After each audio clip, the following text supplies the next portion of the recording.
What's up, everyone? Welcome to another episode of Endzone to Endzone, the pod in which I, Ahjuxue, discuss topics in the NFL universe, both on and off the football field. As per my promise of last week, I will be continuing my grading of the draft for each NFL team. And along with that, we had some very interesting things that occurred this week, and I can't wait to get to it. So tune in and let's get it. So let's get started with the San Francisco 49ers draft class. Obviously, if you guys are paying attention, I am not going alphabetically. I am going based off of who draft first, second, third, fourth, fifth, sixth, always 32nd. So today is the Niners. Last week, it was the Cardinals. So if you guys obviously know the process, then the next week will be the, I think, Raiders. So, with the Niners, in their first round, they drafted Nick Bosa, defensive end from Ohio State. I gave them an A grade for this pick. He is definitely an automatic plug-in player from day one. And according to a lot of analysts, he's a lot more athletic than his older brother, Joey Bosa, who plays for my favorite team, the Los Angeles Chargers. He immediately should bolster the 49ers defensive line. And he has a high motor. I've watched a lot of his film tape. He definitely has a high motor. The only definite issue I've had with him is that he has health issues. He did not play his final year in college because, one, he had a significant core injury, and they didn't want to, risk any more injuries for him, and so they had him sit out the entire final season of his college career. Now, this obviously didn't affect his draft stock because he got drafted second, guys. But still, I'm worried about his health. One, as a player, if you can't stay healthy, then you're pretty much useless. So I still give the Niners an A grade for this. He is the definite. Him and Quinnen Williams are like the definite top guys, and so of this 2019 draft. And so the Niners, they did a great job at picking him. Now in round two, the Niners picked Deebo Samuel, wide receiver from South Carolina. I give this guy an A grade as well for the Niners because he fits their system and their scheme. He is a short but stocky player with a good combine turnout, considered as extremely competitive, and the Niners need a guy that is extremely competitive for Jimmy G to throw to. But he does need a little bit of polishing on his routes and his route running, and he also did have some health issues too, so hopefully he stays healthy and bolsters that Niners receiving threat. In round three, they drafted Jalen Hurd, a wide receiver from Baylor. So the Niners went immediately round two, round three, drafting wide receivers. Now, I give the Niners this a C grade, mainly because I just feel like by drafting two wide receivers back to back in the second and third round is a little bit too much, especially because they have other positions that they could fill, and he's a big body frame receiver, but then he only benched at the combine. So we don't know if the guy is fluid in his hips, how fast he is, how slow he is. We don't know that. So he only played wide receiver in college. He was a running back in high school, guys. So there's a chance that that's the reason why he didn't do the combine, was because he's probably very raw. So even then, with that, I feel like a C grade is definitely for that pick. Now in round four, the Niners drafted Mitch Wishnowsky, a punter from Utah. I am very, very strong in opinion about drafting punters and kickers in any of the first 4 rounds, guys. I gave them a D grade here. Obviously, I didn't give them an F because they just, didn't completely do something dumb. But I give them a D. This, although a picking punter in the 4th round is kind of dumb, they do need a punter, so I guess.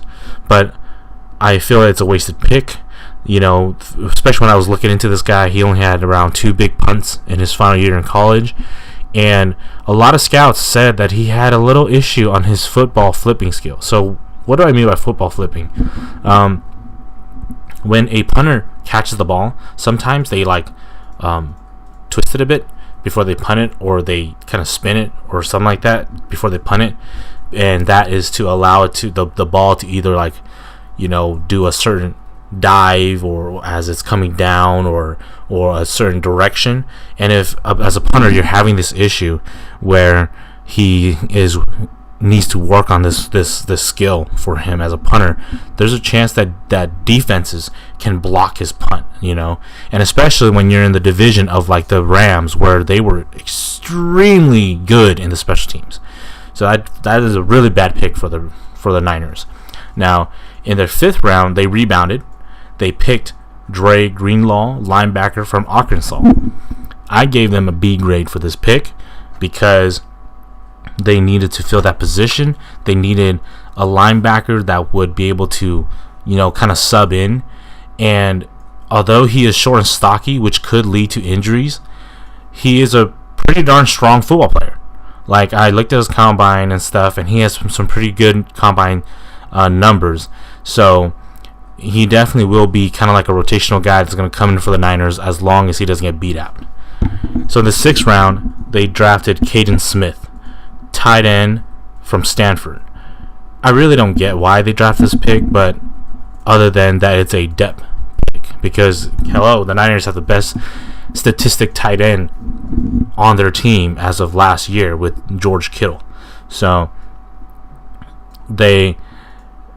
I could tell that they drafted him as kind of like a depth pick and for rotational. So hopefully he goes in and helps them out ASAP.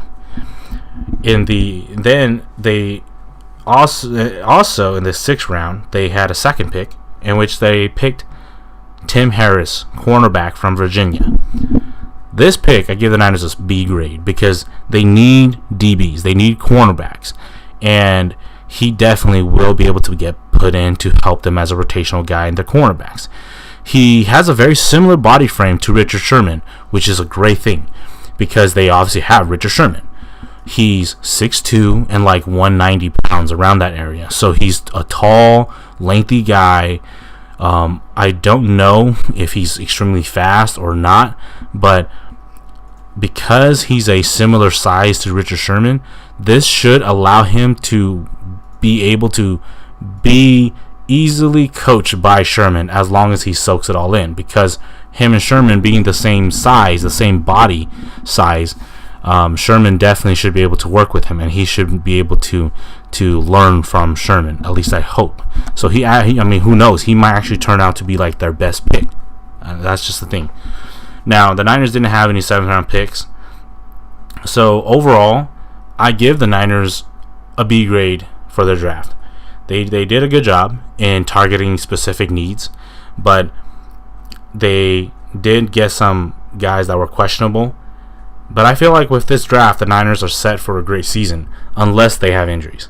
They tackled, again, through a lot of their issues of their team through this draft, minus the punter.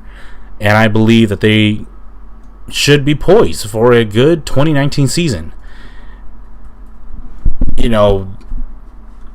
Lastly, Nick Bosa might end up being the Defense Player of the Year if he balls out. So it was a good draft for the Niners. Now, next we have the contract talks of quarterback Phillip Rivers.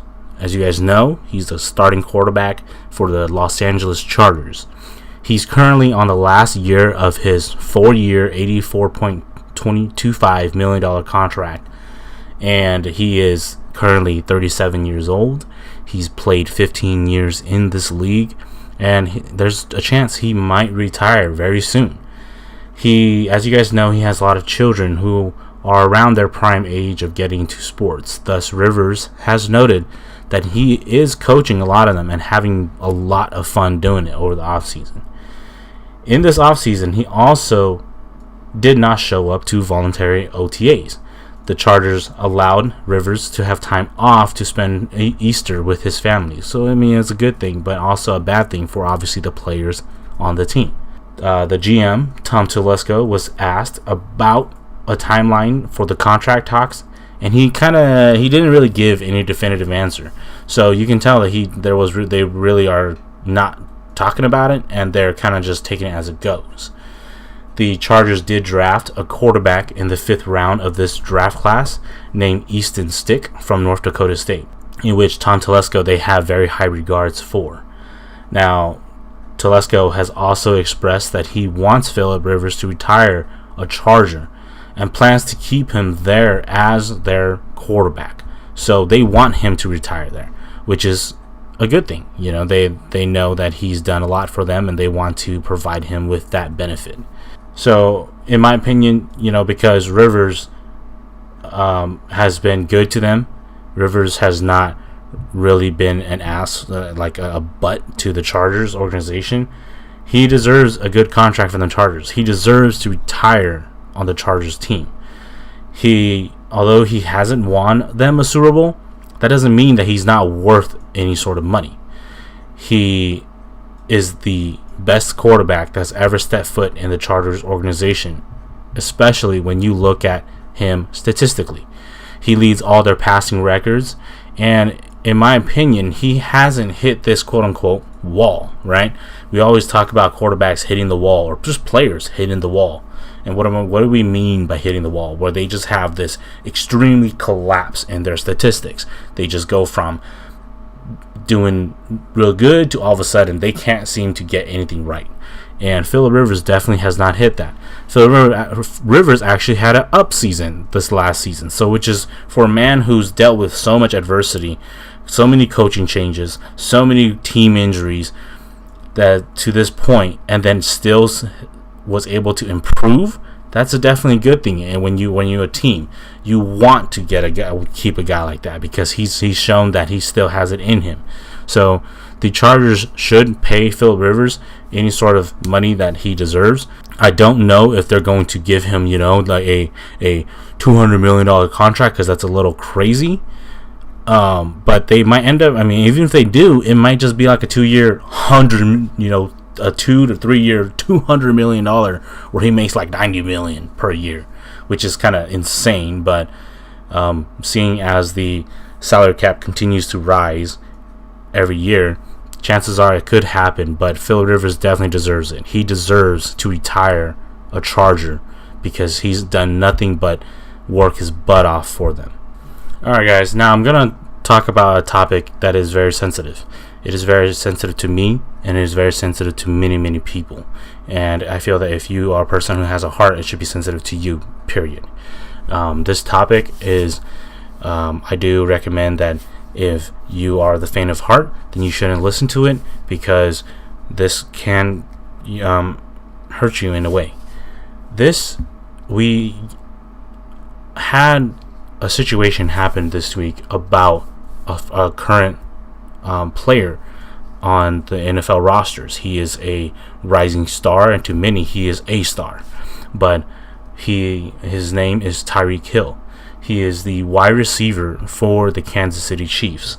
He had a breakout season last season, and he has been put down as a top 3 receiver in this league. Now, around the end of this past 2018 season, Tyreek Hill was accused of hurting his son.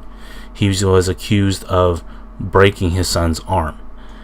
Late April of this year in 2019, so just about a week ago, guys, week or two ago, prosecutors completed their investigations, and they chose not to charge Tyreek Hill, simply because there just wasn't enough evidence to prove whether it was Tyreek Hill or his fiance who did the damage.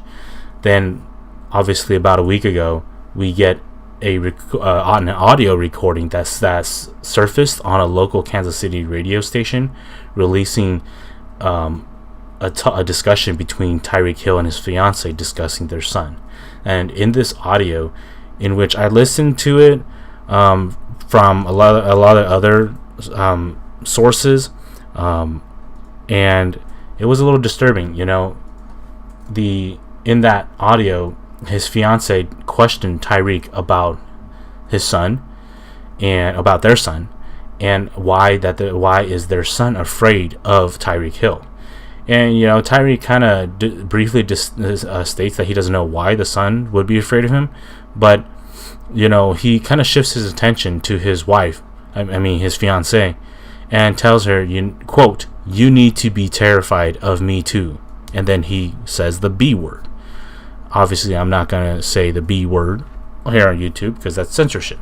But it does get darker. Like, his fiance discusses with him about how whenever their son cries, Tyreek Hill would make him open his arms and open his chest, and he would punch him in the chest to toughen him up or get him to stop crying.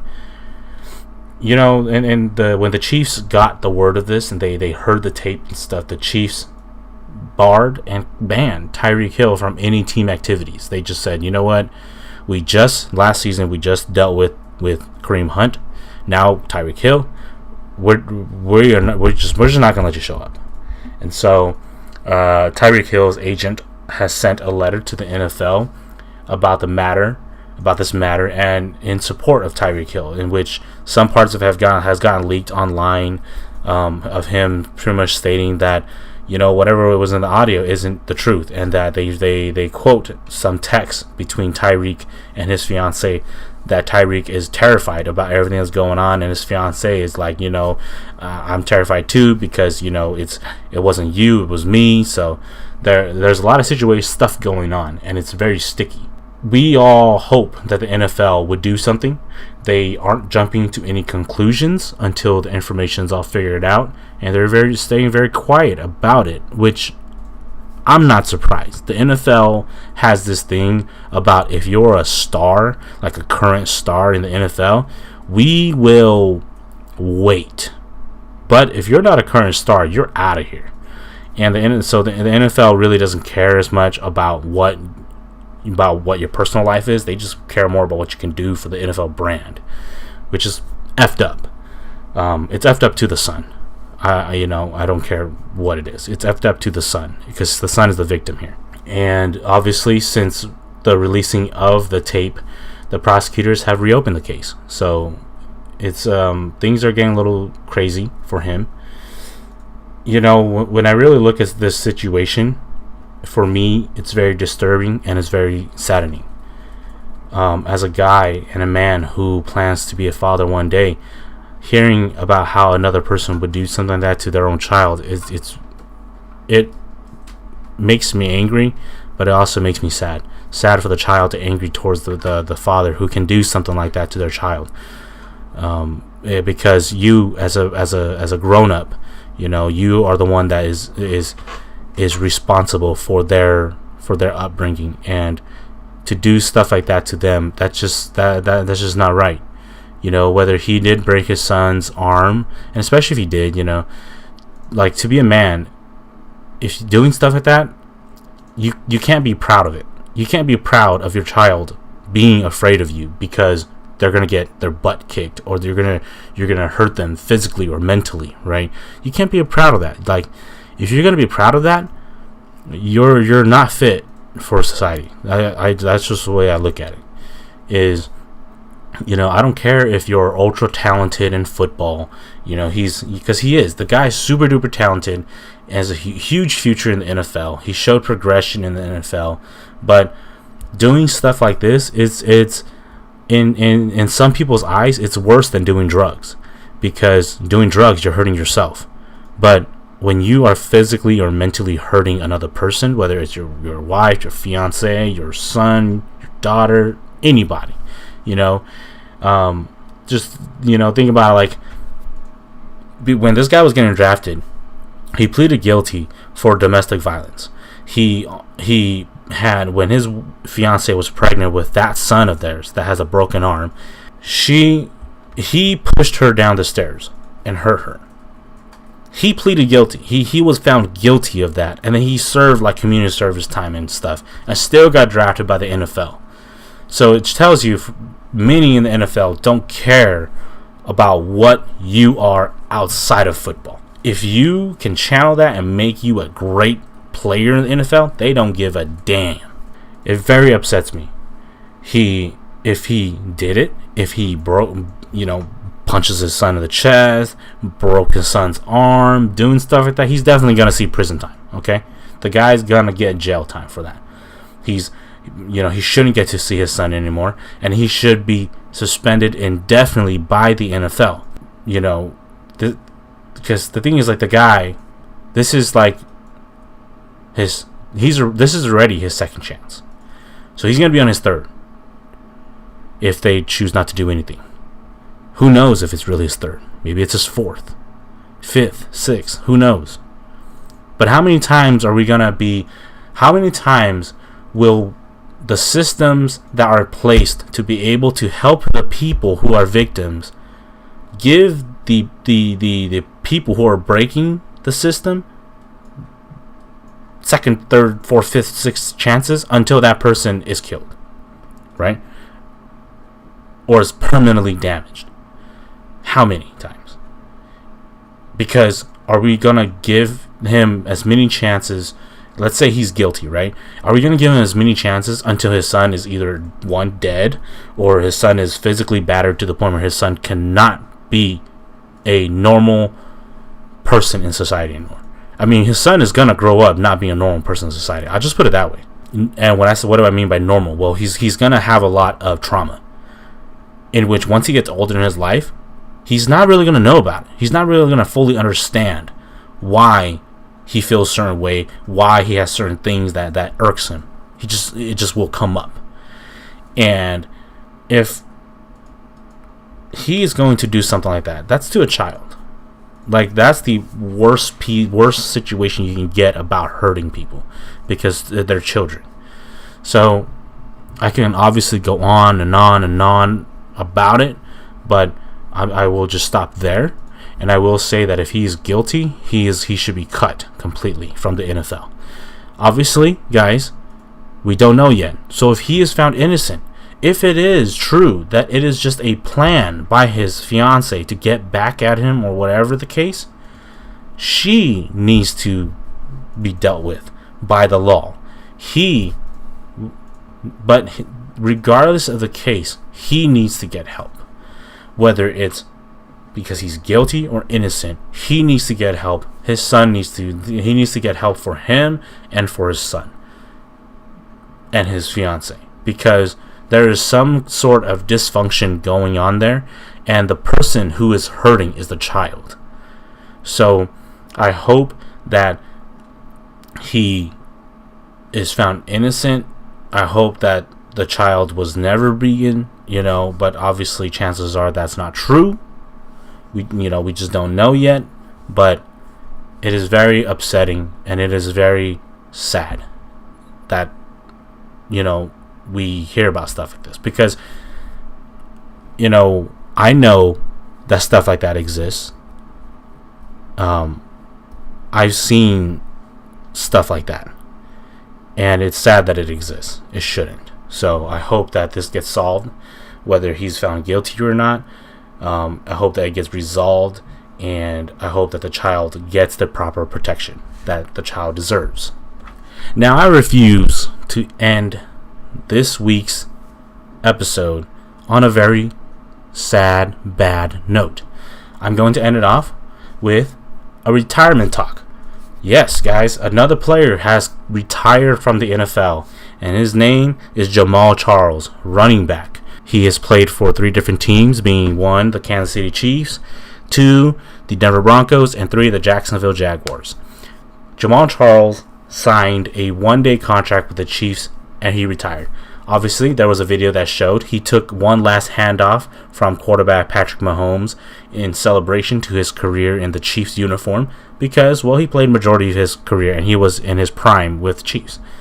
He was a 4-time Pro Bowler and a 2-time All-Pro running back in his time with the Chiefs. He did play, again, like I said, he did play for the Denver Broncos and Jacksonville Jaguars, but that was really just, because he was just accepting whatever, and he was past his prime during those days, so he didn't really do much. I do feel that Jamal Charles is and was one of the most underrated running backs in his time, because during his prime there was a lot of other big name running backs that people were just like, no, they're just better. It doesn't matter what Jamal Charles does, they're better. So I do feel that Jamal Charles is very underrated in his career. If you guys could look at it, he's very underrated. He always, like, one thing I remember from Jamal Charles is that guy was the king of high averages in rushing. There would be games where I'm watching and I'm like, what? Jamal Charles, 9 rushes on 120 yards? I'm like, what in the world's going on? Like, that is my memory of Jamal Charles. Is the guy, for whatever reason, he, like, would always average some ridiculous numbers in rushing yards. It was crazy. That guy was the king of doing that. He was super gifted. I just really feel that way. He was super gifted, and he always had a knack for just making the most out of every run.